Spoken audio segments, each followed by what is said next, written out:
এখানে বসতে বলো, পিছিয়ে বসতে বলো।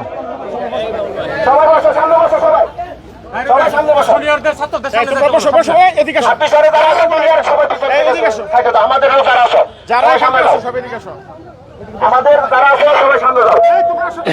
বসো বসো বসতে বলো। বসো বসো সবাই বসো। বসো সবাই বসো। যে পর্যন্ত চেয়ার আছে চেয়ারটি ফিল আপ করে রনি সবাইকে বসে দাও। রনি সবাইকে বসে দাও।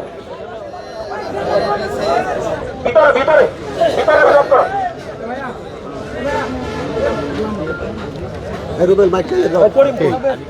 না তুমি তাকে বলছো বলা নষ্ট করো। মামুন ভাইকে আমার নাম ঘোষণা করো।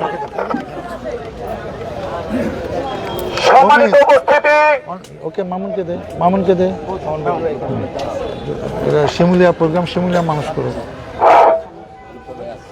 সংগ্রামী উপস্থিতি, আমরা সকলে জানি আজকে দলীয় কর্মসূচির অংশ হিসেবে বারোইপাড়া কেন্দ্রে আজকের অবস্থান কর্মসূচিতে আমাদের মাঝে উপস্থিত আছেন আমাদের সকলের প্রাণপ্রিয় নেতা, সাভার আশুলিয়ার গণমানুষের নেতা, আমাদের সুখ দুঃখের সাথী, ঢাকা জেলা বিএনপির সাবেক সংগ্রামী সভাপতি, সাবেক দুইবারের নির্বাচিত সংসদ সদস্য, বর্তমান বিএনপির কেন্দ্রীয় কমিটি সহপরিবার কল্যাণ বিষয়ক সম্পাদক ডাক্তার দেওয়ান মোহাম্মদ সালাউদ্দিন বাবু ভাই।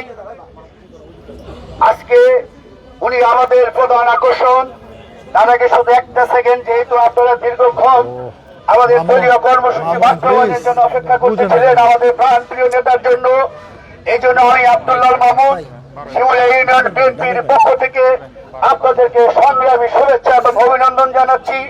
এখন আপনাদের সামনে মূল্যবান বক্তব্য রাখবেন আমাদের প্রাণপ্রিয় নেতা, সাভার আশুলিয়ার গণমানুষের নেতা, আমাদের হৃদয়ের স্পন্দন, সাভার আশুলিয়ার সাবেক দুইবারের নির্বাচিত সংসদ সদস্য, ঢাকা জেলা বিএনপির সাবেক সংগ্রামী সভাপতি এবং বর্তমান বিএনপি কেন্দ্রীয় নির্বাহী কমিটির অন্যতম সহপরিবার কল্যাণ বিষয়ক সম্পাদক ডাক্তার দেওয়ান মোহাম্মদ সালাউদ্দিন বাবু ভাই।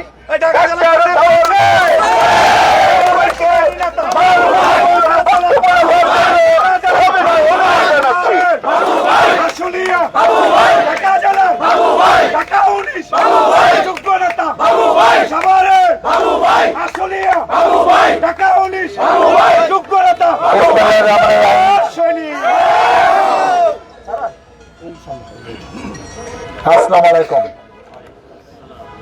আমরা আজকে এখানে সমবেত হয়েছি দলীয়ভাবে আমাদের গতকাল এবং আজকে অবস্থান কর্মসূচি ঘোষণা করেছে, তারই অংশ হিসাবে আজকে আমরা বারোইপাড়াতে আমাদের আজকে এই অবস্থান কর্মসূচি। এটা কোনো পাবলিক জনসভা না। আমাদের ইচ্ছা আছে কিছুদিনের মধ্যে একটি বড় মাঠে, 15 বছর তো এলাকায় আসতে পারি নাই, আপনাদের অনেকের সাথে দেখা সাক্ষাৎ তো হয় নাই, অনেকের কথাও আমরা শুনতে পারি নাই। এখানে অনেক নেতৃবৃন্দ আছে, এই যে মামুন সভাপতি, মোবারক সেক্রেটারি, আরও যারা আমাদের এখানে নেতৃবৃন্দ আছেন সিনিয়র, এদের কথাটা আমরা অনেকদিন শুনতে পারি নাই। সামনে নির্বাচনও আছে, তা আমরা সেই বড় পরিসরে শুনবো। আজকে এই দুপুরের রোদে আপনারা যে এতক্ষণ ধৈর্য ধরে অপেক্ষা করেছেন সেজন্য আপনাদেরকে ধন্যবাদ জানাই। হয়তো আমি 5-7 মিনিট কেন আজকে আসছি এবং আমাদের দায়িত্ব কি এবং সামনে আমাদের কাজ কি সেই নিয়ে প্রাসঙ্গিক কিছু কথা আমি বলতে চাই। একটা হলো, আপনারা সবাই জানেন যে 5ই আগস্ট আমাদের জন্য এমন একটা দিন। 71 সালে কিন্তু যুদ্ধ করে সেই 16ই ডিসেম্বর স্বাধীন হয়েছিল। তারপর তো এই স্বাধীনতা পাকিস্তানিরা বিদায় হয়েছে। সেই স্বাধীনতার সুফল আমরা কম বেশি যাই পাইছি। বিগত 15 বছর কিন্তু আমরা আসলে স্বাধীন ছিলাম কিংবা জানি না। কারণ প্রত্যেকটা এলাকায় আওয়ামী লীগের নেতারা কর্মীরা যে অত্যাচার করছে, যে চাঁদাবাজি করছে, সাধারণ মানুষের সম্মান বলে যে কথাটা ছিল সেটা এলাকা থেকে উঠে গেছিল।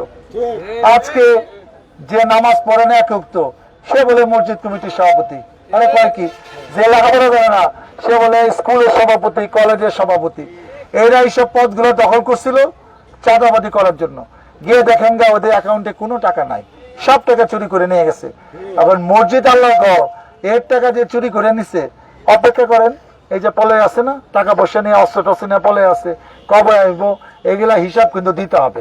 তাহলে দায়িত্ব না মসজিদের ভিতরে বসে হিসাব নিবেন যে ঠিক আছে তুই সভাপতি, তুই যোগ্য সভাপতি ছিলি, এখন হিসাব টিসাব আমাকে বুঝিয়ে দিয়ে যা, অনেকদিন ছিলি, আমার নতুন সভাপতি বানিয়েছে, তার হিসাবটা তো শেষ হয় নাই। হিসাব কিন্তু ছাড়েন না, কারণ এটা আল্লাহ ঘর। সেইটা হিসাব ছাড়লে তো আপনারা যে দায়িত্ব পাবে, আপনারা এখানে যারা ছিলেন, যারা জমি দিছে, যারা মোতায়েন আছেন, যাদের টাকায় মসজিদ হয়েছে, তাদের কিন্তু নাম গন্ধ নাই। আর কারা হিসাব মাতবুরি করে টাকা পয়সা লুটতরাজ করছে, এগুলা যেন হইতে না দেওয়া হয়। যা করছে করছে, এখন এগুলা বিচার করেন। আল্লাহ বিচার তো দেখছেন যে আমরা যে দোয়া করছিলাম, আল্লাহ এই গজব আমাদের কাছ থেকে কবে নিবা, আল্লাহ কিন্তু সে কথা শুনছে। সেই কাছে না এমন দাপট, এমন ক্ষমতা, এমন টাকা, এমন নেতা কর্মী, এমন পুলিশ বাহিনী, কোনো কিছু তাকে রক্ষা করতে পারলো না।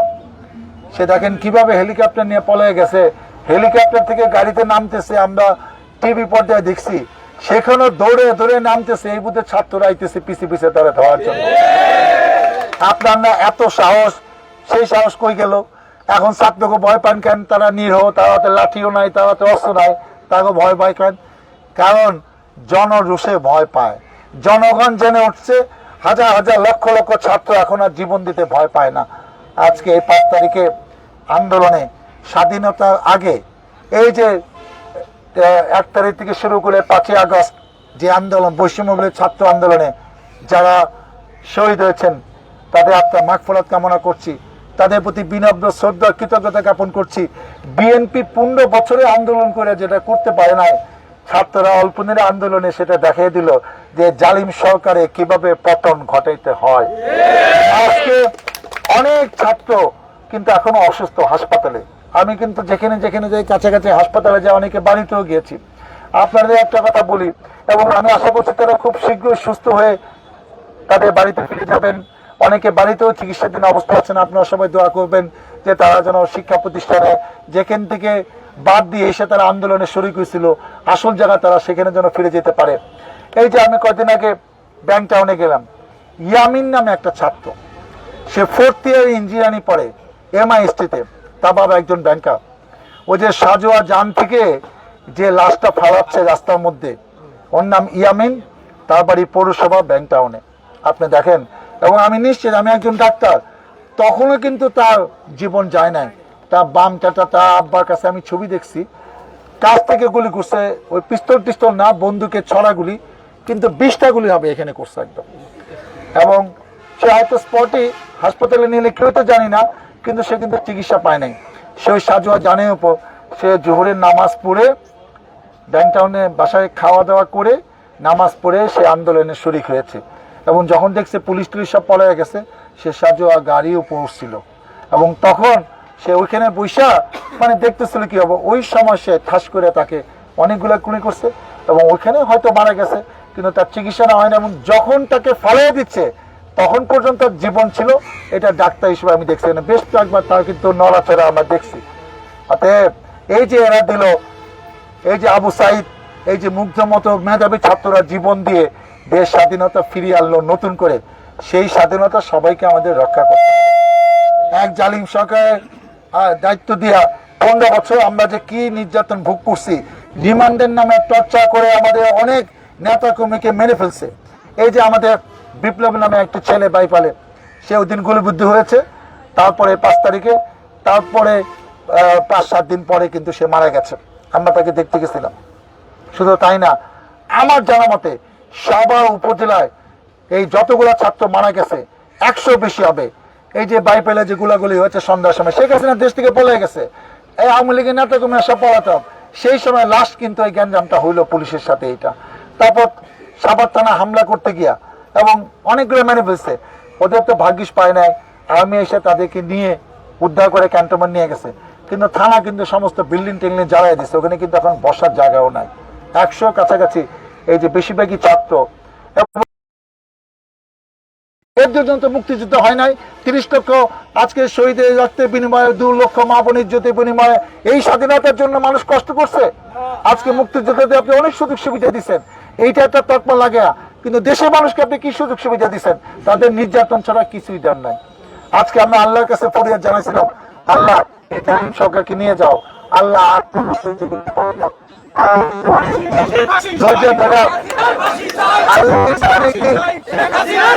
আল্লাহ কিন্তু অনেকদিন ধৈর্য ধরে চলেছিল।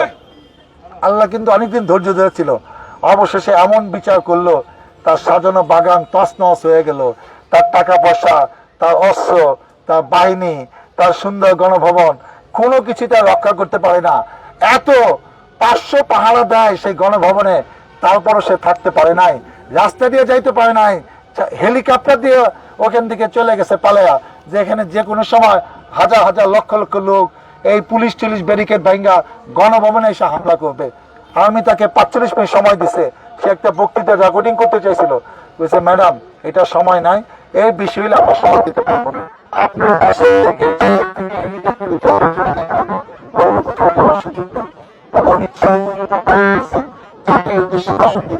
এত মানুষ মাইরা জাতির উদ্দেশ্যে ভাষণ আর জাতি তোমার কাছে শুনতে চায় না, এবং আল্লাহর এটা বিধান ছিল, আর তুমি ভাষণ দেওয়ার সুযোগ নাই।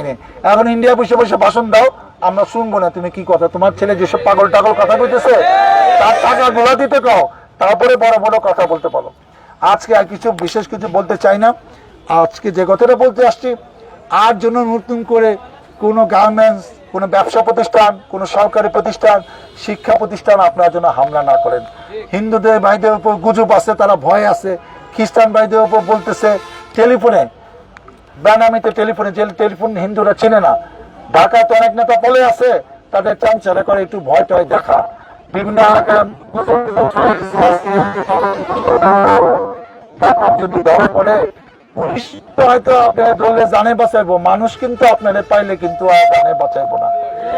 যাই করেন, যারা পলে আছেন থাকেন পলে, আপনাদের নামে মামলা হচ্ছে, আপনাদের পুলিশ খুঁজতেছে, আপনাদের বিচার পুলিশই করবে। আমরা যারা, আমার নামে 52টি মামলা, আমি 3 বার জেল খাটছি। আজকে যাদের পরিকল্পনায়, যাদের নেতৃত্বে আমাদেরকে গ্রেপ্তার করে আমাদের জেলে রাখছে, মামলা দিছে, এখানে এমন কেউ নাই যার নামে একটা মিথ্যা মামলা হয় নাই। আমরা দেখতে চাই এখন সেই সব পুলিশ কর্মকর্তা বিচারে আওতায় না, মাসকে মাস, বছরকে বছর জেলে থাকবে। এইটাই জনগণের দাবি।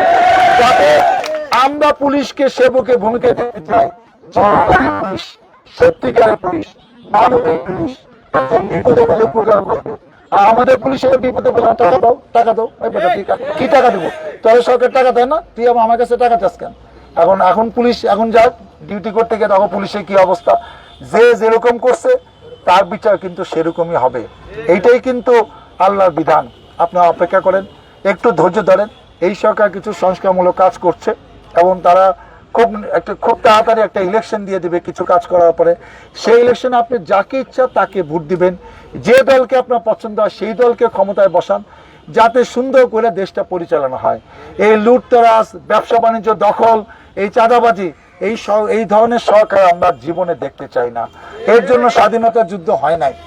আজকে সুমিলা একটা অবহেলিত এলাকা, একসময় হয়তো কম বেশি উন্নয়ন হয়েছে, এখন যতটা উন্নয়ন হয়েছে তার চেয়ে বেশি লুটতরাজ হয়েছে। যে শিক্ষা প্রতিষ্ঠান ব্যবসা প্রতিষ্ঠানকে জোর করে তারা মালপত্র নিয়ে এটা করছে। এখনো অনেকে পায়তারা করতেছে, পার্টি নেতারা, ছোট নেতারা আমাদের অনেক নেতার সাথে যোগাযোগ করে এলাকায় আসে। এরা অত্যাচার করছে আপনাদের, আমারও তো করে নাই, আপনারা মাফ করেন না। এরা আসলে খারাপ, এদের মাফ করলে আবার ক্ষতি হবে। এরা পলে আছে থাকুক না, এগুলোকে কথাও করা দরকার নাই। এদের কি ক্ষমতা, ওগো নেত্রী পালায় গেছে, ওগো ক্ষমতা কি ওগো দিকে তাকিয়ে দেখার সমান নাই। বলে যে তোর যেটা অস্ত্র আছে আস্তে করে জমা দে, নেলে ফালাইয়া দে, নেলে অস্ত্র সহ কিন্তু মানুষের বিচারের ব্যবস্থা করে ফেলবে। পুলিশের কাছে অস্ত্র ছিল, পুলিশ কিন্তু সেই অস্ত্র দিয়ে কিছু করতে পারে নাই। অনেক পুলিশকে কিন্তু মানুষ কি ব্যবস্থা নিচ্ছে আপনারা সেগুলো দেখছেন। আমরা শান্তিতে থাকতে চাই, আমরা শান্তি বাংলাদেশ, শান্তি সভা, শান্তি আশুলিয়া, শান্তি শিমুলিয়াতে আমরা সবাই বসবাস করতে চাই। আপনারা ধৈর্য ধরেন, সামনে নির্বাচন হবে। এখানে বেশিরভাগই আমি জানি যারা আপনার দেশ নেতা খালেদা জিয়া দল করেন, তাকে ভালোবাসেন, অতীতে সেই দলকে বারবার ভোট দিচ্ছেন। আপনার যাকে ইচ্ছা আপনারা সুষ্ঠুভাবে সুষ্ঠু নির্বাচন হবে, আপনার বিবেক দিয়ে আপনারা ভোট দিবেন। এবং যে যোগ্য, আজকে যদি যোগ্য জনপ্রতিনিধি হইতো, মেম্বার, চেয়ারম্যান, উপজেলা চেয়ারম্যান, মেয়র, এমপি, তাহলে কিন্তু এত অরাজকতা হইতো না। হয়েছে চাঁদাবাজরা। আওয়ামী লীগের পদে আছে, একজন সেক্রেটারি, একজন সভাপতি এক একটা পদ বাইটা নিছে, জনগণের ভোট তো লাগে না। এখন সে মনে করে আমার কাজ হলো চাঁদাবাজি। ও তো শিখছেই যে ওরে চাঁদাবাজি করতে হবে, ও তো অন্য কিছু জানে না। অতএব আমি বিনীত অনুরোধ করি, যা হয়েছে হয়েছে, আইন নিজে হাতে আমরা কেউ তুলে নিব না। আল্লাহ বিধান আছে, আইন নিজে হাতে তুলে নেওয়ার দরকার নাই। প্রচলিত আইনের বিচার হবে। আপনারা খালি সজাগ দৃষ্টি রাখেন। শেখ হাসিনার নামে 4টা মামলা হয়েছে, শত শত মামলা এই বাংলাদেশে 64টা জেলায় হবে। আপনি অপেক্ষা করেন, তার নামে 1000 বছরের জেল হবে। এক একটা মামলায় 5 বছর, 10 বছর, 20 বছর, এগুলা যোগ করলে দেখবেন শেখ হাসিনা জেল হয়েছে 592 বছর হইব। কারণ সে যখন কথা কয়ে দেয়, ওরে জেল দিয়ে দাও, ওরে ধরে ফেলাও। এখন এরকম বিচারপতিরাও যেগুলা আছে তারা একদম চান্স, এগুলো তো পদত্যাগ করছে। আর যেগুলা বাকি আছে এগুলো আস্তে আস্তে পদত্যাগ করবে। যারা ভালো, যারা যোগ্য, তাদের নেতৃত্বে দেশ পরিচালিত হবে।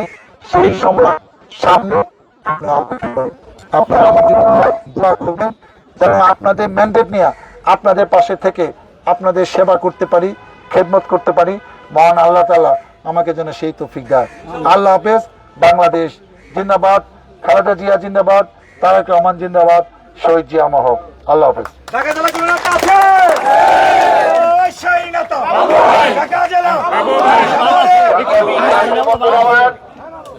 এই বারোই খরা বিএনপি নেতৃবৃন্দ, অঙ্গ সংগঠনের নেতৃবৃন্দ এবং আমাদের